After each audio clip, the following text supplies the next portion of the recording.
अस्सलामुअलैकुम, welcome back to my channel. उम्मीद करता हूँ कि आप तमाम लोग खैरियत से होंगे। अल्हम्दुलिल्लाह मैं भी बिल्कुल खैरियत से हूँ, ठीक ठाक हूँ। आज मैं आपको अपनी स्टोरी बताने लगा हूँ कि मैं पोर्चुगल मूव हो गया हूँ तो किस तरीके से हुआ हूँ, कितनी मेहनत की है मैंने और क्या क्या जतन किए हैं वीज़ा अप्लाई करने से पहले। और यूरोप का वीज़ा अप्लाई करने से पहले मैंने कौन कौन सी कंट्री विज़िट की थी, कितने साल लग गए मुझे, और मुझे ये क्यों ख़्याल आया कि मुझे जो है वो अब अपनी कंट्री से मूव हो जाना चाहिए। यहाँ पर क्या क्या परेशानियाँ पेश आई हैं मुझे, और मैं ये समझता हूँ कि जो होता है वो इंसान के अपने भले के लिए होता है। क्योंकि मैं तकरीबन जो है वो 2017 से जो है वो लगा हुआ था यहाँ पर आने के लिए, और यूरोप का वीज़ा मैंने जब अप्लाई किया था तो तकरीबन 3 मरतबा मेरा वीज़ा जो है वो रिफ्यूज़ हुआ है।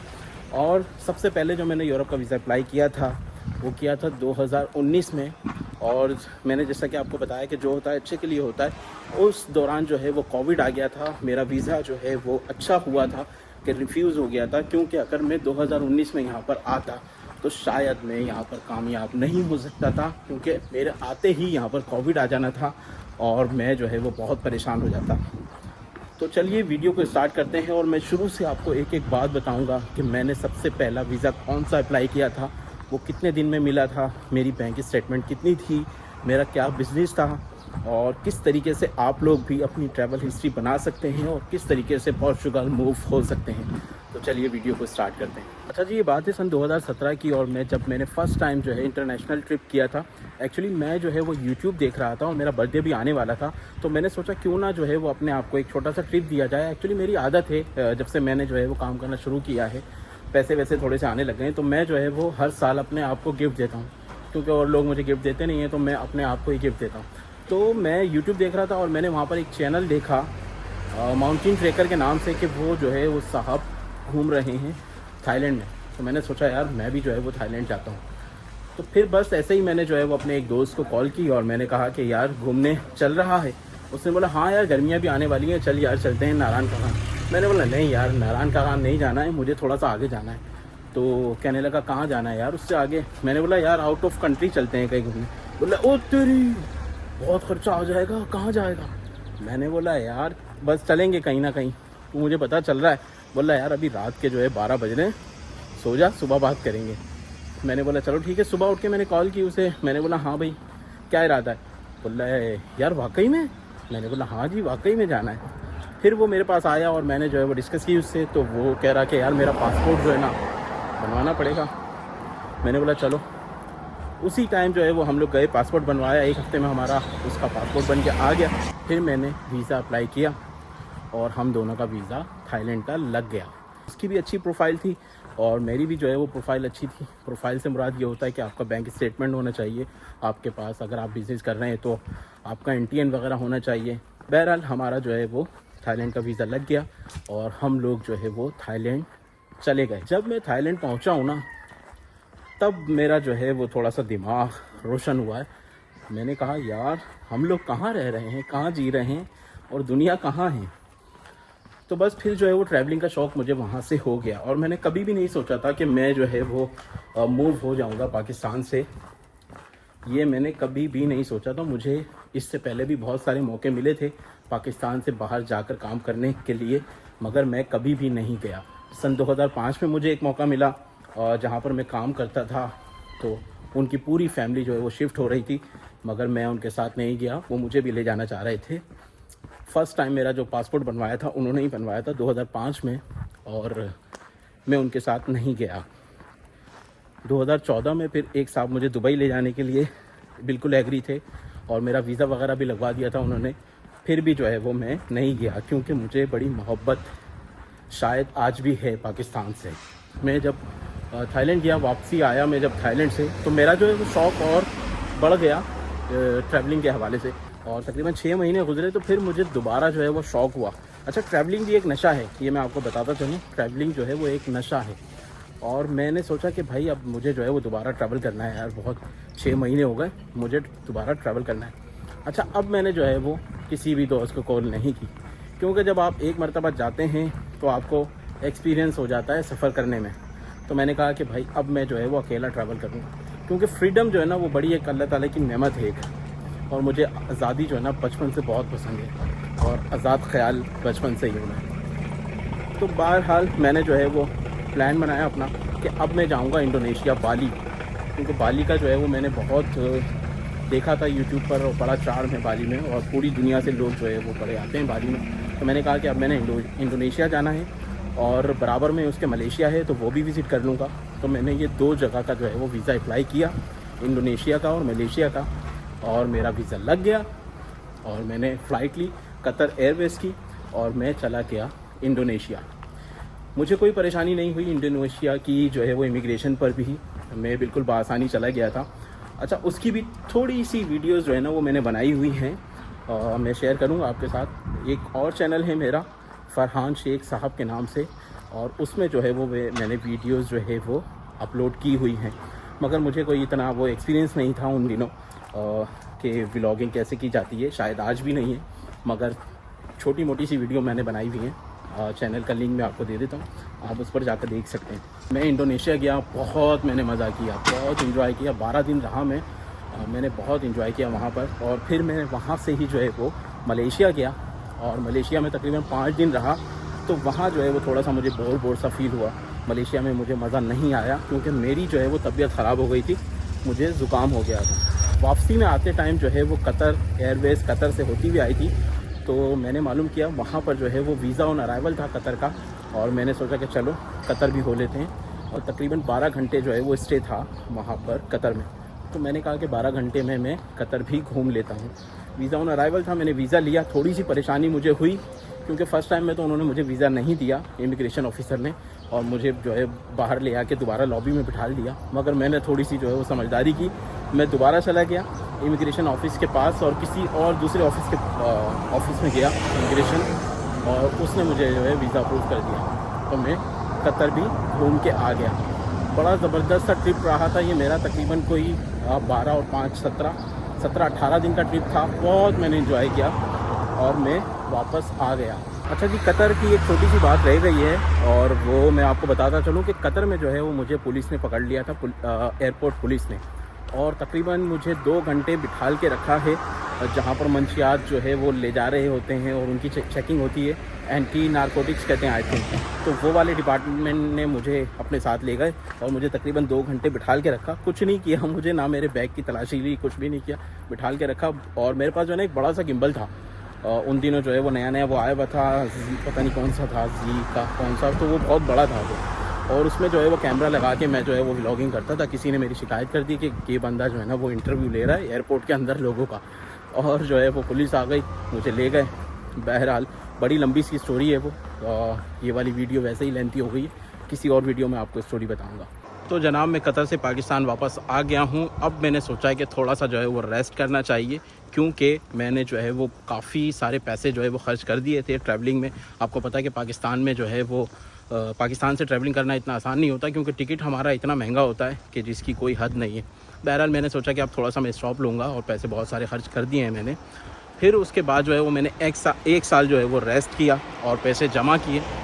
फिर जो है वो मैंने तकरीबन 2019 में मैंने जो है वो अपना टर्की का वीज़ा अप्लाई किया, और टर्की का वीज़ा मुझे आसानी मिल गया। कोई परेशानी नहीं हुई मुझे, क्योंकि मेरी जो है वो प्रोफाइल जो है वो स्ट्रॉन्ग होती जा रही थी। मेरा पासपोर्ट जो है वो रंगीन होता जा रहा था। इससे पहले जो है वो मेरे 5 वीज़ाज़ लगे हुए थे मेरे पासपोर्ट पर। टर्की का वीज़ा मुझे आसानी मिल गया। टर्की का वीज़ा जब मुझे मिल गया तो मैंने सोचा कि यार इटली का भी जो है ना वीज़ा अप्लाई कर देता हूँ। टर्की का वीज़ा अभी मेरे पास वैलिड है, मैंने अभी ट्रैवल नहीं किया, और मैंने इटली का वीज़ा अप्लाई कर दिया। इटली का वीज़ा जब मैंने अप्लाई किया तो उसमें जो है वो इंटरव्यू कॉल मुझे आ गई।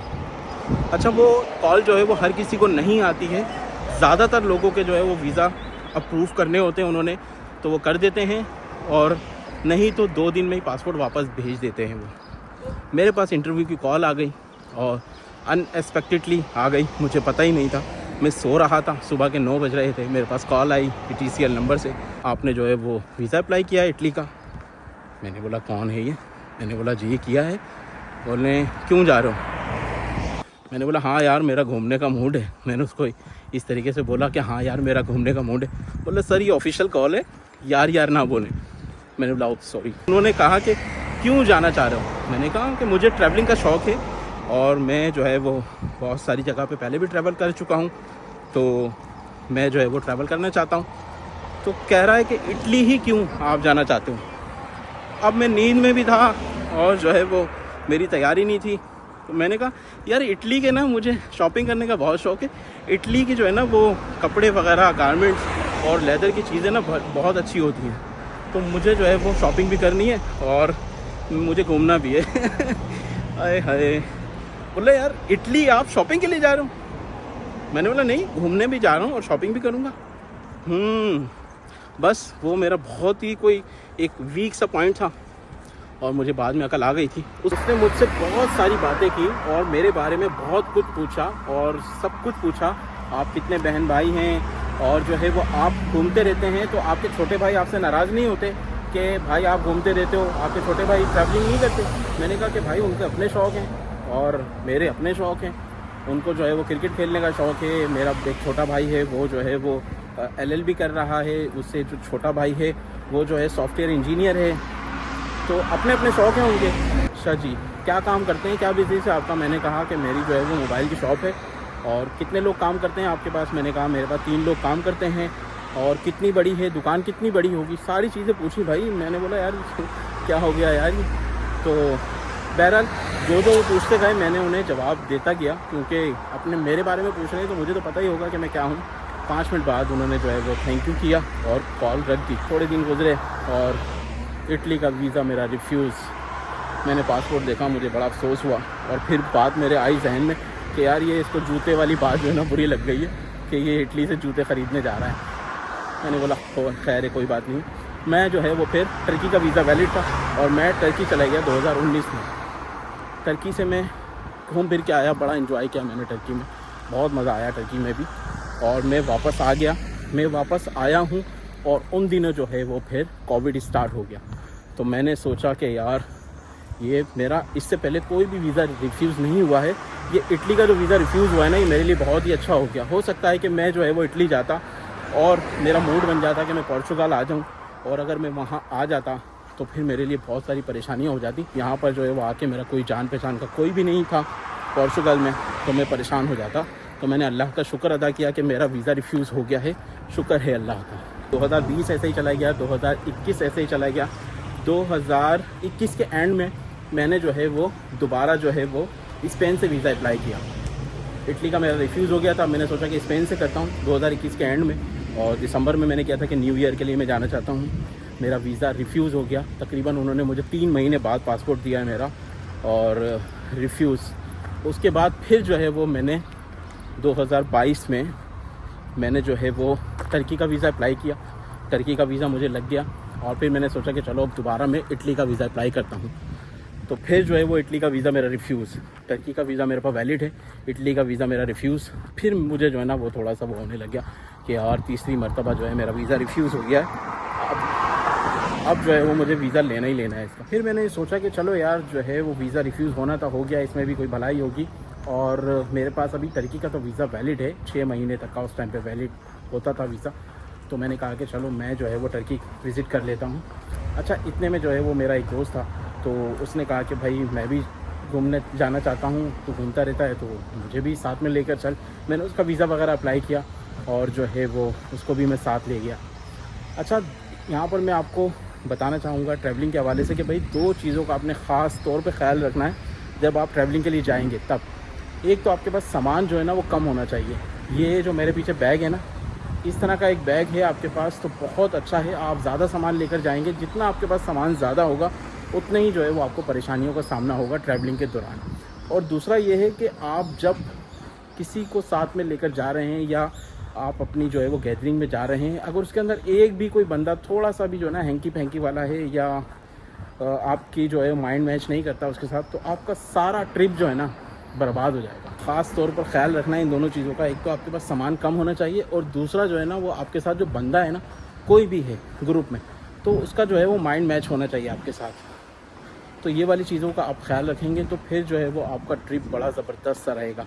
और मैं जो है वो ज़्यादातर जो है वो अकेला ही ट्रैवल करता हूँ, तो मुझे जो है वो अकेला ही ट्रैवल करना पसंद है हमेशा से। तो फर्स्ट टाइम मैं एक दोस्त को साथ में लेकर गया था, तो हम जो है वो होटल में थे और मैंने तैयारी वगैरह कर ली और मैंने कहा कि यार चलो बाहर जाना है। तो कहने लगा यार गर्मी हो रही है, इतनी धूप हो रही है, अभी कहाँ जाएंगे, ऐसा कर कि मैं ये फ़िल्म कंप्लीट कर लूँ। वो अपने लैपटॉप में जो है ना होटल में अब फ़िल्म देख रहे हैं जनाब। हम आए हैं यहाँ पर भाई घूमने के लिए, थाईलैंड घूमने आए हैं यहाँ पे, ठीक है। और वो जो है कह रहे हैं कि भाई मैं अभी जो है ना लैपटॉप पे अपनी फ़िल्म चल रही है मेरी, कंप्लीट हो जाए फिर जो है ना मैं बाहर जाऊँगा। मैंने बोला गुड है भाई, बेहतरीन है। फ़िल्म पाकिस्तान में नहीं देख सकता? बोला नहीं यार बस रह गई है, 1 घंटे की रह गई है बस। मतलब चलो पहला और आखिरी यही है। मैंने अपनी ज़िंदगी में 2 बार गलतियाँ की हैं, अब तीसरी मर्तबा कभी भी ये गलती नहीं कर सकता मैं, क्योंकि मैंने और ट्रैवल करना है। अल्लाह ताला ने ज़िंदगी दी तो इंशाअल्लाह ताला मैंने जो है और भी आगे जाके ट्रैवल करना है। तो उसके बाद में पाकिस्तान आ गया जनाब, और मैंने जो है वो अब सोचा कि भाई ये लोग मुझे वीज़ा क्यों नहीं दे रहे। अब वहाँ मैंने जो है वीज़ा अप्लाई करना है जहाँ मेरा इंटरव्यू हो। तो फिर मुझे पता लगा कि भाई जर्मनी में जब आप वीज़ा अप्लाई करते हैं तो फिर वहाँ पर जो है वो इंटरव्यू लिया जाता है। तो मैंने सोचा कि चलो भाई अब जो है वो मुझे जर्मनी से अप्लाई करना है। जर्मनी से मैंने अप्लाई किया और मैंने अपने पेपर्स जो है वो सारे तैयार किए, सारी जो है वो चीज़ें मैंने रेडी की और मैंने अपना वीज़ा अप्लाई कर दिया। मेरा छोटा सा इंटरव्यू हुआ वहाँ पर, खुश हो गया था कि मेरा वीज़ा अब अप्रूव हो जाएगा। जैसा कि मैंने आपको पहले भी बताया था कि भाई बर्थडे वाला जो सीन होता है वो उसके अंदर गिफ्ट विफ्ट का जो चक्कर होता है वो तो हर साल ही होता है, मगर जो है इस मरतबा जो है मुझे बड़ा ज़बरदस्त सरप्राइज़ मिला। एक्चुअली जब मेरा वीज़ा आने वाला था तो मेरे बर्थडे के इर्द गिर्द की तकरीबन कोई 5-6 तारीख के बाद जो है ना वो वीज़ा लेने के लिए मुझे जाना था। तो मैं सुबह उठा और मेरा बर्थडे का दिन था, तो मैंने कहा चलो यार आज ही चलते हैं इसके ऑफ़िस और देखते हैं कि भाई क्या हुआ है। तकरीबन 5 दिन पहले ही जो है मैं चला गया उनके ऑफ़िस, और मैं जब जा के गया हूँ और उन मोहतरमा ने मुझसे जो है पेपर लिया जिसके अंदर जो है वो सारी चीज़ें लिखी होती हैं पासपोर्ट के हवाले से। और वो जब अंदर गई हैं और जब अंदर जाने के बाद उन्होंने एनवेलप लेकर आई है ना, तो मैं उसी टाइम ही समझ गया था कि मेरा वीज़ा लग गया है। वो इसलिए क्योंकि मैं तकरीबन 3 मरतबा जो है ना वो इस तरह के एनवेलप रिसीव कर चुका था। जब आपका वीज़ा रिफ्यूज़ होता है तो उसके अंदर 2 पेपर्स होते हैं और वो लिख कर देते हैं आपको कि भाई ये वाली वजूहात हैं। वजूहात यही होती हैं कि भाई आप जाकर वापस नहीं आओगे, तो वो टिक मार्क करते हैं उस पर। तो जब ये वाला एनवेलप आया था जर्मनी वाला, तो वो एनवेलप में पेपर नहीं था, खाली पासपोर्ट था। तो मैंने ये अंदाज़ा लगा लिया कि भाई मेरा वीज़ा जो है वो जनरेट हो गया है। बहुत खुशी हुई मुझे, और मेरा बर्थडे भी था उस दिन, तो मैंने भाई बड़ा ज़बरदस्त सा जो है वो शाम में अच्छी सी पार्टी की, बहुत सारे दोस्तों को पार्टी दी। डॉक्यूमेंट्स क्या क्या चाहिए आपको ये मैं आपको दोबारा से रिपीट करवा देता हूँ। अच्छा जी, डॉक्यूमेंट्स में आपको सबसे पहले चाहिए होगा आपका पासपोर्ट। अगर से आप पासपोर्ट अपना न्यू बनवा रहे हैं या रिन्यू करवा रहे हैं तो उसकी वैलिड डेट जो होनी चाहिए वो 10 साल के लिए मिनिमम होनी चाहिए। वो आगे चल के मैं आपको बताऊंगा कि क्यों फ़ायदेमंद है वो। अच्छा जी, यहाँ पर सबसे पहले हम अपने फ्रेश पासपोर्ट पर थाईलैंड का वीज़ा अप्लाई करेंगे। थाईलैंड के वीज़ा पर जो डॉक्यूमेंट्स रिक्वायरमेंट है वो ये हैं। आपका बैंक स्टेटमेंट चाहिए, आपका पासपोर्ट जो है वो 6 मंथ तक वैलिड होना चाहिए। आपका बैंक स्टेटमेंट, क्लोजिंग बैलेंस तकरीबन जो है वो 3 लाख रुपए होना चाहिए, और 6 मंथ का ये बैंक स्टेटमेंट है। और आपको अकाउंट मेंटेनेंस सर्टिफिकेट जो कि बैंक ही प्रोवाइड करेगा, और आपका एक चेक चाहिए होगा। आपकी जो है वो होटल बुकिंग लगेगी जहाँ पर आप स्टे करना चाहते हैं, और आपका ट्रैवल इंश्योरेंस लगेगा। आपकी जो है वो टिकट की जो है वो डमी आप बना लें वो लगेगी। और उसके बाद जो है वो आप जहाँ पर जॉब करते हैं वहाँ पर एक लिविंग सर्टिफिकेट होगा कि भाई ये बंदे को हम 10 दिन की 12 दिन की छुट्टियाँ दे रहे हैं, ये टूर पे जाना चाहता है, वो एक सर्टिफिकेट होगा अगर आप जॉब कर रहे हैं तो। ये तमाम डॉक्यूमेंट्स लेकर आप चले जाएं थाई कॉन्सुलेट, और वहाँ पर एक छोटा सा वो फॉर्म देते हैं, आप फॉर्म फिल करें और आपका वीज़ा लग जाएगा। बिज़नेस करने वालों के लिए आपका जो है वो 6 मंथ का बैंक स्टेटमेंट चाहिए। अगर यहाँ पर आपका एक ही अकाउंट है तो वो भी चलेगा। आपको जो है वो क्लोजिंग बैलेंस वही 3 लाख रुपए होना चाहिए, अकाउंट मेंटेनेंस सर्टिफिकेट होना चाहिए, और इसके अंदर ये आपकी होटल बुकिंग होनी चाहिए, आपके टिकट होने चाहिए, ट्रैवल इंश्योरेंस होना चाहिए आपका, और आपका NTN भी चाहिए। तो ये तमाम चीज़ें लेकर आप चले जाएं और थाई कॉन्सुलेट, वहाँ पर आप जो है वो फॉर्म फिल करें और जो है वो वीज़ा आपका लग जाएगा। इसमें कोई परेशानी नहीं होती। यही तकरीबन डॉक्यूमेंट्स आपको मलेशिया के लिए चाहिए, इंडोनेशिया के लिए चाहिए, सिंगापुर के लिए चाहिए। तमाम यही डॉक्यूमेंट्स वहाँ के लिए भी रिक्वायरमेंट है, और टर्की के लिए भी यही डॉक्यूमेंट्स चाहिए आपको। और अब हम आते हैं बड़ी कंट्रीज़ की तरफ, जैसे कि शेंगन जोन हो गया, या कोई साउथ अफ्रीका कर रहे हैं आप, लंदन कर रहे हैं, अमेरिका कर रहे हैं, तो उनके लिए जो है ना वो डॉक्यूमेंट्स प्रॉपर चाहिए होते हैं आपको। अगर आप जॉब भी कर रहे हैं तो आपको जो है वो सैलरी आपकी कम से कम पाकिस्तान में जो 1.5 लाख रुपए से ऊपर होनी चाहिए। आपका जो क्लोजिंग बैलेंस है वो तकरीबन 20 लाख रुपए होना चाहिए। 6 मंथ का आपको जो है वही बैंक स्टेटमेंट चाहिए, और अकाउंट मेंटेनेंस सर्टिफिकेट होना चाहिए, आपका NTN बना हुआ होना चाहिए, और आपके नाम पर जो है वो कोई ज़मीन वगैरह है, घर वगैरह नाम पर है, तो वो वाले डॉक्यूमेंट्स भी आपको रिक्वायरमेंट हैं। उससे ये होता है कि आपका जो है ना वो फ़ाइल आपकी और ज़्यादा मजबूत हो जाती है। जितने अच्छे से अच्छे आप टाइज जो है वो शो करेंगे, उतना ही जो है वो आपके चांसेस होते हैं कि आपको जो है वो वीज़ा अप्रूव हो जाए। और जो बिज़नेस करने वाले लोग हैं उनके लिए आपको जो है वो NTN लाजमी है उसके लिए। और आप जो है वो अकाउंट चैम्बर ऑफ कॉमर्स के मेंबर हैं, वो भी एक अच्छी बात है, प्लस पॉइंट है ये। आपके नाम पर जो है वो घर हैं, दुकान है, कुछ भी है, प्रॉपर्टी आपके नाम पर होनी चाहिए वो, और अच्छा जो है वो स्ट्रॉन्ग जो है वो डॉक्यूमेंट्स आपके तैयार होंगे। और आपका क्लोजिंग बैलेंस कम से कम जो है वो 20 लाख रुपए होना चाहिए। और इसमें आपके 2 अकाउंट होंगे, एक आपका इंडिविजुअल जो अकाउंट होता है, और दूसरा अकाउंट आपका जो कंपनी अकाउंट होता है वो वाला अकाउंट होगा, क्योंकि आप बिज़नेस कर रहे हैं तो आपका कंपनी अकाउंट होना लाजमी है। ट्रैवल इंश्योरेंस चाहिए आपको, जो है वो होटल बुकिंग चाहिए, आपका एयर टिकट चाहिए। तो ये वाली चीज़ें तमाम लेकर आप ख़ुद जो है वो पहले एक फ़ाइल तैयार करें। अगर आप इटली से करना चाहते हैं तो आप जो है वो ख़ुद ऑनलाइन इसका फॉर्म निकाल लें, डाउनलोड कर लें, और उसको जो है वो फिलअप करें, और आप जो है वो सबमिट करवा दें जेरिस के ऑफ़िस में। वो जो है वो इटालियन एम्बेसी भेज देते हैं वहाँ से, और वो डिसीजन लेते हैं कि आपका वीज़ा अप्रूव करना है या नहीं करना। अगर आप जर्मनी से अप्लाई करना चाहते हैं तो आप जो है वो जर्मन कॉन्सुलेट जा सकते हैं। तो जनाब ये वाले सिंपल से डॉक्यूमेंट्स चाहिए हमें, जो कि आपने अगर शेंगन वीज़ा अप्लाई करना है तो ये वाले तमाम डॉक्यूमेंट्स चाहिए। अगर मैं कुछ भूल रहा हूँ तो मैं डिस्क्रिप्शन में ये तमाम डॉक्यूमेंट्स लिख दूँगा कि आपको क्या क्या डॉक्यूमेंट्स की रिक्वायरमेंट है। बाकी उम्मीद करता हूँ कि ये वीडियो आपको पसंद आई होगी। अगर पसंद आई है तो प्लीज़ चैनल को ज़रूर सब्सक्राइब कीजिएगा। अब मिलते हैं अगली वीडियो में, तब तक के लिए अपना बहुत ख्याल रखिएगा। अल्लाह हाफिज़।